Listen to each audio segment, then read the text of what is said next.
So, like Devin said, radio has really influenced my style of storytelling and my passion for it. My earliest radio memory is growing up in Barbados. We had a cable radio station called Rediffusion, and it was piped into our house, and we had this amazing wooden lacquered speaker that hung in the corner of the dining room. It had a single volume knob, and like typical radio, you can expect music, news, whatnot, but this radio also had storytellers, and these storytellers were fantastic. My favorite was a Trinidadian storyteller by the name of Paul Keynes Douglas. I'd run through the house, curl up next to that speaker and listen to his stories because his characters and the images that he painted were cinematic, but also the thing I really loved about him was his ability to infuse humor into a single word. He could take that word and just by the pitch of his voice, just the tempo, the cadence, he could make it the most hilarious word in the world. So I was mesmerized, just struck by his ability to tell stories. And, when I moved to Boston, my other love, the camera, sort of took over. I was spending more time behind the camera than in front of the radio. But then, one day, those two worlds collided.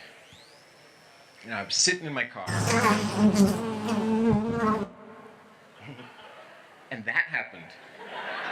No, seriously, it was just like that. I was sitting in my car, and this was 2007, and colony collapse disorder was in full swing. And bees were disappearing, no one knew why. And this story on the radio, the reporter visits actually a Somerville beekeeper, and he takes her into his backyard, opens up the hive, and she sticks her microphone in the hive. And exactly what we just experienced is what I experienced, because you get that little fear. You're like, oh my God, the killer bees are here and they're coming to get me and I better hide. But after that moment of fear, what took over was this question, this inspiration that I had that said, as reflexive as that experience, that feeling of fear I had was, there must be someone out there, or many people out there, for whom this sound is the most appealing, mesmerizing, comforting sound in the world. So I started the quest that very day to find those people. And I found them. And those people were the subjects for my film, Bees in the Key of A. And for me, that was a really, really powerful moment, because what that did was, that was the first time I actually made a film that was inspired solely by a sound, a single sound, and a sound that was so fleeting that if I hadn't been in my car at that moment, if the radio had been on a different station, I would have completely missed that. And what that inspired in my work and in me was not only to change the stories I was telling and the stories I was seeking, but also I took up beekeeping. And this was an amazing experience, and I've learned a lot, and I wouldn't say a very good beekeeper, but I try every year. But the bigger message from that experience was that everyone had these moments of inspiration that are so fleeting, and I think one of the duties of filmmaking is that we capture these moments and we share them with others. So I'm very honored to be able to share these amazing people with you.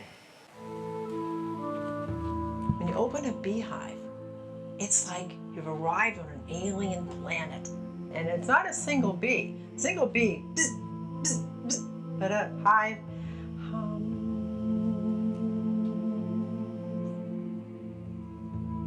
He'd put his arms around me and he'd read me the comics.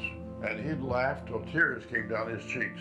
And I'd lie there in his arms and look up and I'd say, isn't that great to do that for somebody, make them so happy, Every single time I had been in that position with my arms open, my shirt off, it was invasive, painful, and sad. And for the first time, I'm in the same position, but people are walking by and telling me how beautiful I am.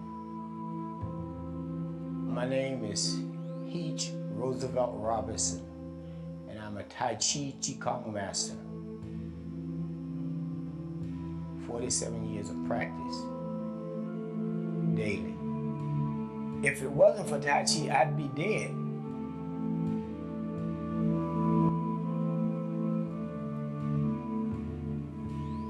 Great. Thank you very much, and enjoy the rest of the day.